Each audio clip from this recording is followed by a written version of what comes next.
Okay.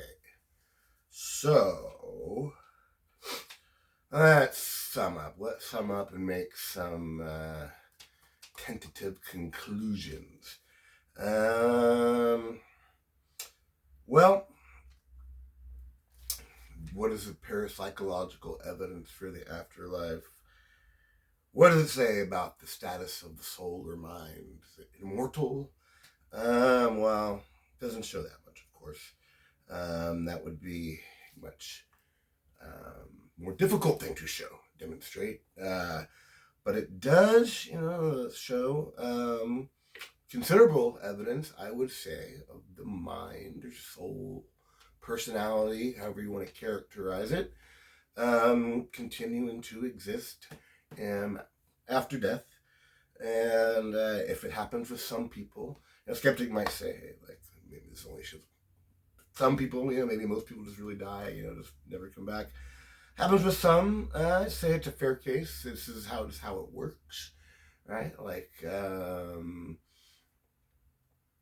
mind works in a way so as to generate consciousness, right? And that's like really the way it works. Then we would need a separate way of it working upon death. So, that would be again.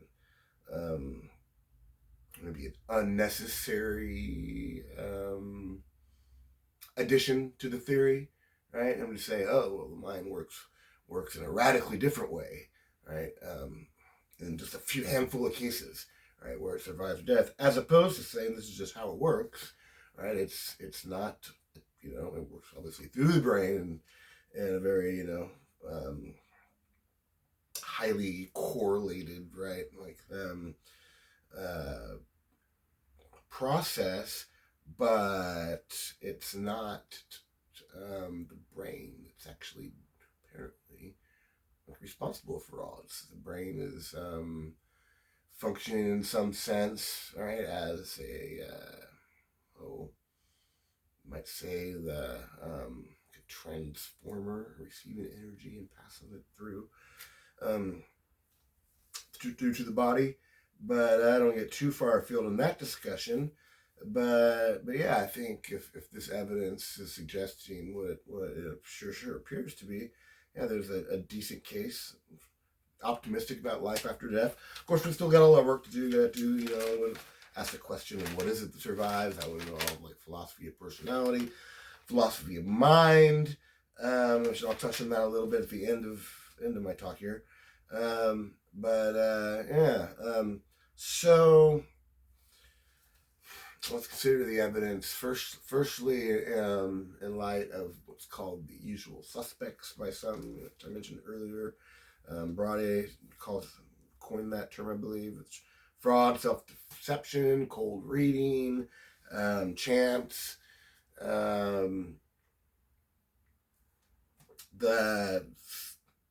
It's just, so in cases of reincarnation, I would say too many strong cases that there's just really, really no indication that you can account for it this way. I really think of all these statements made by Ryan Hammond in the Hollywood case. Man, 50 plus actor statements before they even knew who this guy was. And, it's just strong emotional attachment, some picture recognition. Very, very tough to explain away. And even with ESP, which we'll get to, it'd be really impressive. But in terms of just an ordinary explanation, how are you going to get there with a case like that? So yeah, again with the Piper case.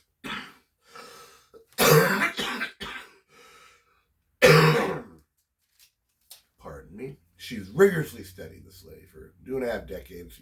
Trance, right, confirmed to be real on multiple occasions, and produced results. So it's just not plausible if you really, unless you really take all these, people that are in all these other fields, highly respected, right? We're talking about leading academics, about the case of Hodgson, like the preeminent debunker, right, of mediums, particularly physical mediums, but these guys are like suckers, right? And the evidence she mounted is just they mounted it by studying her. It's really impressive. So what about super ESP, right? And again, with respect to the individual cases with reincarnation, these powerful emotional responses that accompany the memories, right? Not just a mere recollection of facts. You get in the case of in the mediumship case with chess player, right? This incredible skill, right? That it's just man, if you could play chess through ESP, play chess like that, it's there's no like evidence of that, right? Like ever happening. Anybody close to that? The X-Files episode, but he wasn't doing it with ESP, just the chess skill. He was ESP, knew that people who was playing with reading their minds, knew what they were thinking about the maneuver. So yeah, I think it's tough that way. And then a further way of assessing the evidence versus the super ESP theory versus the survival theory is to take all the evidence as a whole and consider the whole body of evidence and how it fits together. And first off, I should acknowledge what I left out. I didn't include analysis of like evidence from ghosts and apparitions or possessions. And by possession cases, I mean possessions by previously deceased individuals, not demons, but more akin to like mediumship possession. I did cover that, but there are all cases where just spontaneously one personality leaves, new one comes in and corresponds to past life. Famous one called the Watsika Wonder in the 1800s.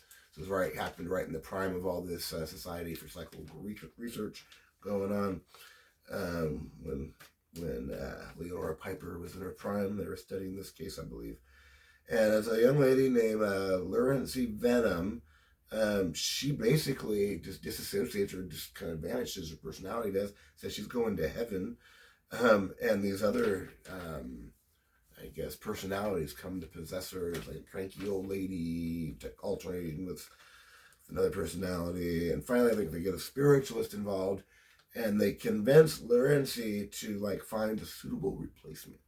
So she finds Mary Roth, who comes in, and this was a deceased daughter of a former neighbor. They had never met her family, or Laurency had never met her, but they knew her family. And anyway, this personality comes in and provides all kinds of vertical information. Personality is as such where she completely replaces Laurency, unlike the reincarnation cases where there's a recognition of oh yeah, I was that person that life, and now I'm this person. Here it's the person she had been Laurency up until that point. Just bye-bye. And it's all this Mary Roth. And I think she even like lived with their family for a while, the Roths. And they were like just accepted her as a daughter. So anyway, important cases, these possessions, there's many more, some really crazy ones. Also, ghosts and apparitions. There's a very famous one many people might have heard of. This involves an appearance of someone who like apparently gave like eloquent, talks to a small group of people, and on numerous occasions. Of course, I'm talking about Nellie Butler. You didn't think I meant Jesus, did you? Well, Jesus too. But although some people not like being called an apparition or a ghost, I'm going to stay away from that. But Nellie Butler in Maine, 1799, she appeared 5 miles away. Somebody's cellar. At first it was a voice, and eventually started to appear. And like over 100 witnesses, many of which signed an affidavit. I think like 60, 70 names. And the affidavit was from the collected by the collected signatures for it by the reverend who was a skeptic and finally saw her. He'd been preaching the whole town, don't believe in ghosts. Then he saw her like coming alongside of the road or something, and like, whoa, okay, you guys are right. And anybody who believes in the post-resurrection appearances of Jesus, as far as like a rational, not just pure faith, but like, yeah, it seems historically plausible. I submit to you, Nellie Butler is more highly attested, and disciples didn't sign affidavits. They definitely provided some testimony, but it's good stuff anyway. I don't want to disparage the Jesus evidence, but wow, Nellie Butler, look her up. So, taking all this evidence together, right, including the apparitions and the possessions, which I just proved, right? Guess you're convinced, I hope.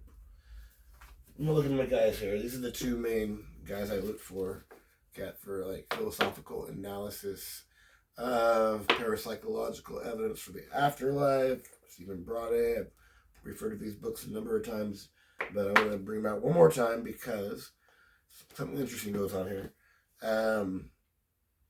He looks at this evidence, David Ray Griffin does, and he says, well, you put all this stuff together cumulatively, and there's really three like advantages, right? You can get out of it. And, first is simplicity, right? Simple explanation, survival. Just you have to bring in so many different explanatory principles. You can just say, hey man, it's like a soul or whatever, right? And Broad shoots that down, rightfully so, because simplicity is just a mess. There's ontological simplicity versus like explanatory principle simplicity. Ontological is how many beings you have. So if you bring in like extra soul or a mind above the body, then that would be like a ontological like multiplication of entities and violating parsimony, right? And the other kind of simplicity is if you had to bring in just a whole bunch of explaining stuff away. In terms of, it was that crazy ESP here, but then in this case it was like they heard from the maid, and then in this case it's just a lucky guess, right? You're just plugging holes everywhere, and either way it could get like messy, if you're having to do that, do either of those, like I guess gratuitously, right? But what Braude points out is two things. One, like the history of science, that just simplicity often doesn't win out. Right? It's really not that reliable a principle. There's plenty of philosophical work to point that out, and then also super ESP can be really simple too, right? Especially if you were to adopt just, really the memories are really tied to the whole personality in some way, free floating way, and then boom, that's just how you're accessing it. So, I don't think that one works. Griffin's second point about the cumulative force of the evidence is on antecedent probability, right? How each form would increase the antecedent probability of another form of evidence.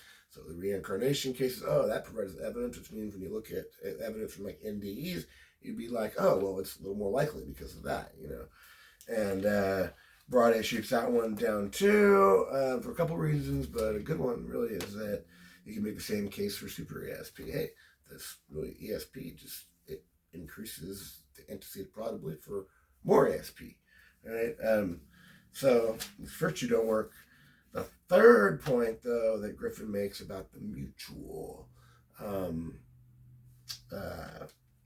reinforcement, right, of all this different life strands of evidence is more interesting. And what he says is that they mutual reinforce one another in a way that kind of paints a coherent overall picture. So this is Braude brings this out in a nice little quote, which I have bookmarked.